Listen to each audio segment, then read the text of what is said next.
How to pause, replay, and control audio in Beelinguapp. Hi everyone, welcome back to Wake&Tech.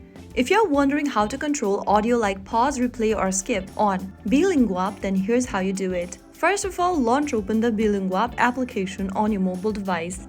Once you're logged into the home page of Beelinguapp, go to Library from the bottom of the screen and select one of the stories. Once you're inside this page, click on Read and you'll be able to see this story homepage from where you can go ahead and play.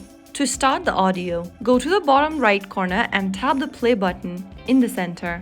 한국은 The text will begin highlighting as the audio plays along. To pause the audio, tap on the pause button at the bottom right corner. This will stop the narration so you can read slowly or understand better. To replay or go back, you can use the rewind button right in front of the play button at the bottom right. To skip forward, you can tap on the button right at the bottom right corner right next to the play button. You can also simply tap on a sentence to replay that part and press the play button. 한국 음식은 Just like that, you can select the sentences you would want to listen to or repeat. You can also adjust the playback controls if you want to change the speed for slower or faster listening. Go to the top right corner of the screen and tap on the gear icon and select the speed you'd like to listen to from the Speed tab. Once you are done, you can head back to your story and play it. So that's how you can fully control your audio and learn at your own pace in Beelinguapp. Pause whenever needed,